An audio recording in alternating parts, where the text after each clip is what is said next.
Assalamualaikum warahmatullahi wabarakatuh.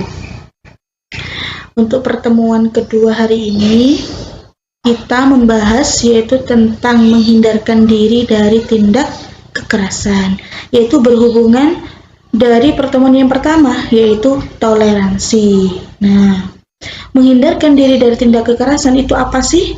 Nah, di sini saya akan menjelaskan. Menghindarkan diri dari tindak kekerasan itu adalah suatu keadaan atau perbuatan yang kita lakukan, baik itu langsung maupun tidak langsung. Nah, yang menyebabkan seseorang atau sekelompok orang itu tersiksa atau menderita, ya, baik itu batin, jasmani maupun rohani. Nah, kita jika melakukan sesuatu itu harus berhati-hati, takutnya nanti perbuatannya kita yang kita lakukan itu baik maupun itu langsung atau tidak langsung itu menyebabkan orang tersebut itu tersiksa ataupun menderita batin, menderita jasmani maupun rohani. Nah, itu dinamakan perilaku tindak kekerasan. Nah, manusia itu dianugerahi oleh Allah Subhanahu wa taala itu berupa nafsu, ya. Nah, dengan nafsu tersebut, manusia itu bisa merasa benci, bisa merasa cinta, dan bisa pula manusia itu bisa melakukan persahabatan dan permusuhan. Dengannya pula manusia bisa mencapai kesempurnaan ataupun kesengsaraan. Nah, itu Allah menciptakan manusia dengan berupa nafsu.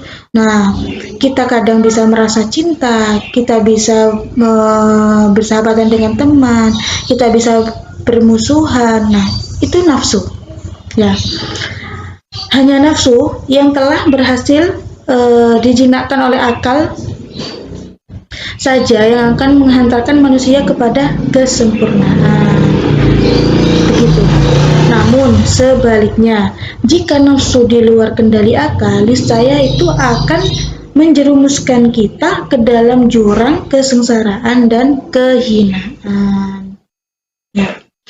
Nah, permusuhan itu berasal dari mana? Nah, permusuhan itu berasal dari rasa benci yang dimiliki oleh setiap manusia.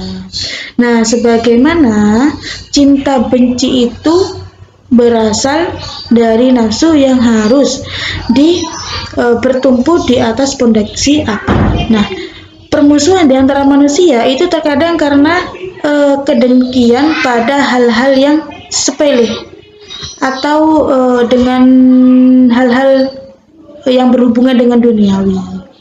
Nah, untuk pengertian mungkin paham ya. Kalau tidak paham nanti bisa ditanyakan di grup WA. Selanjutnya di sini yaitu ada contoh perilaku menghindarkan diri dari tindak kekerasan. Di sini ada 4 ya contohnya. Yang pertama, menghormati dan menghargai akidah orang lain. Nah, kita harus menghormati dan menghargai akidah orang lain. Nah, ini sama dengan pembahasan yang kemarin yaitu toleransi, ya, menghargai dan menghormati. Yang kedua yaitu bersikap toleransi dalam hal apapun, dalam pendapat atau dalam agama, ya. Itu kita harus bersikap toleransi. Yang ketiga, selalu bersikap waspada kepada seseorang yang berlaku mencurigakan. Nah, jika seseorang tersebut ada yang mencurigakan, kita harus waspada. Nah, kita tidak boleh seenak-enaknya gitu. Kita harus waspada. Oh, orang ini mencurigakan. Nah, kita harus waspada biar kita menghindarkan diri dari tindak kekerasan. Entah itu orangnya jahat atau apa, kan biasanya ada ciri-cirinya. Kalau orang jahat, oh biasanya kalau orang jahat itu modelnya seperti ini, gitu. Nah, yang contoh yang terakhir yaitu menghormati pendapat orang lain. Nah, seperti apa?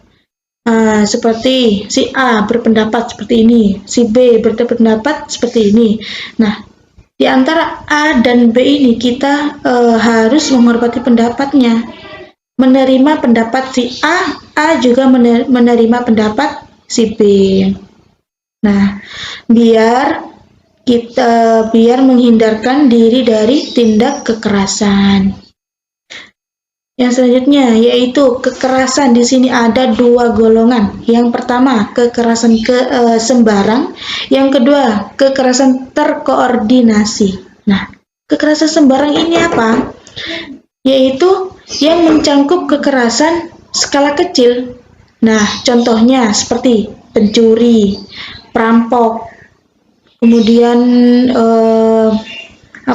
penjambretan. Nah, itu namanya kekerasan sembarang kecil yang mencangkup kekerasan skala kecil. Yang kedua yaitu terkoordinasi. Nah, yang dilakukan oleh sekelompok. Nah, seperti sekolah ini sama sekolah ini. Nah, itu mau tawuran. Nah, itu namanya terkoordinasi. Sekelompok. Nah, begitu. Ya. Nanti kalau tidak paham bisa ditanyakan di grup. Saya ingatkan lagi. Yang selanjutnya yaitu firman Allah Subhanahu wa taala surat Al-Maidah ayat 32. A'udzu billahi minasyaitonir rajim. Bismillahirrahmanirrahim. Min ajli dzalika katabna 'ala bani Israila annahu man qatala nafsan bighairi nafsin aw fasadin fil ardi faka'annama qatalan nasa jami'a wa man ahyaha faka'annama ahyan nasa jami'a. وَلَقَدْ جَاءَتْهُمْ رُسُلُنَا بِالْبَيِّنَاتِ ثُمَّ إِنَّ كَثِيرًا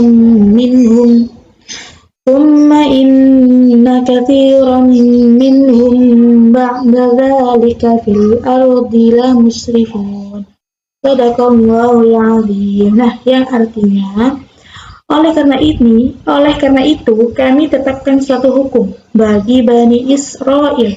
Barang siapa membunuh seseorang bukan karena orang itu membunuh orang lain atau bukan karena berbuat kerusakan di bumi, maka seakan-akan dia telah membunuh semua manusia.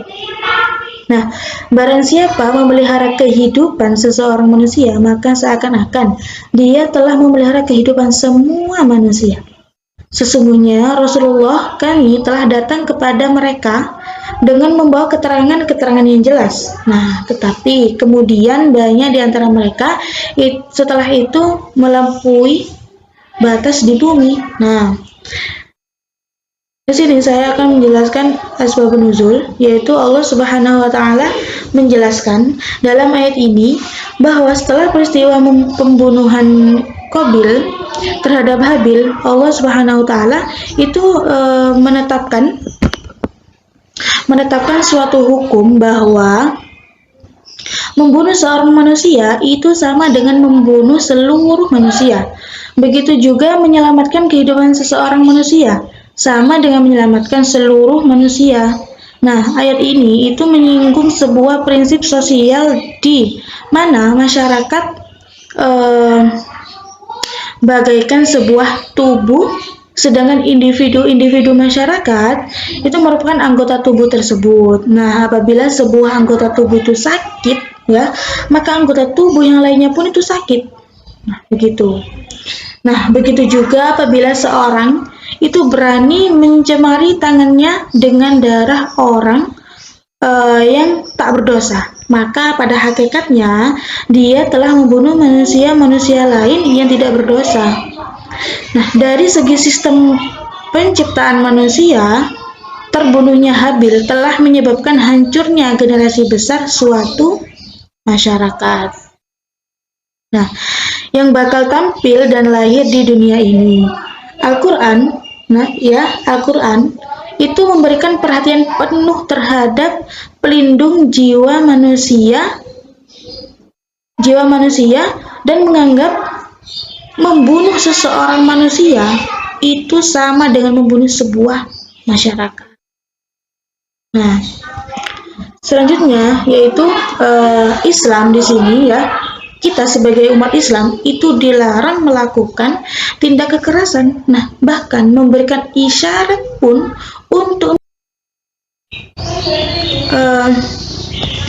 Islam, kita sebagai umat Islam ya dilarang melakukan tindak kekerasan ya, bahkan memberi isyarat pun untuk mengancam kepada saudaranya itu juga termasuk dilarang ya. Sebagaimana hadis Nabi Muhammad SAW disebutkan dari Abi Hurairah radhiyallahu anhu, ia berkata bahwa Rasulullah SAW bersabda, "Man asyara ila akhihi bihadidati fa innal malaikata tal'anuhu hatta wa in kana akhahu li abihi wa ummihi."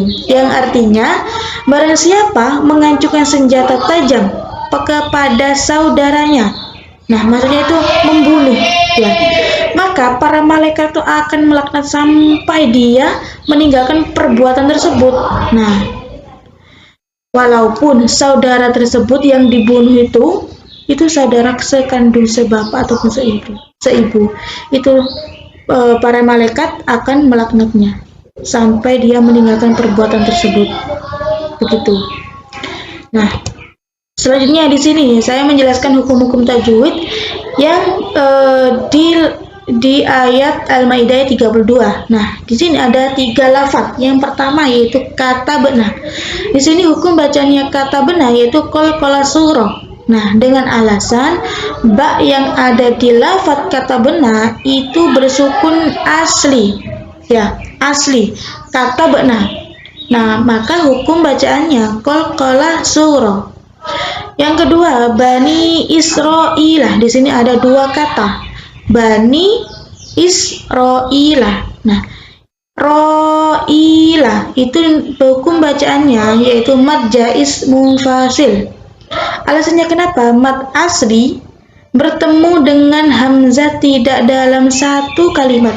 Jika dalam satu kalimat itu hanya 1 kata saja. Ya. Di sini ada 2 kalimat Bani Israilah dalam 1 kata saja. Maka dinamakan mad jaiz munfasil. Yang terakhir yaitu annahu. Itu hukum bacaannya gunnah. Kenapa?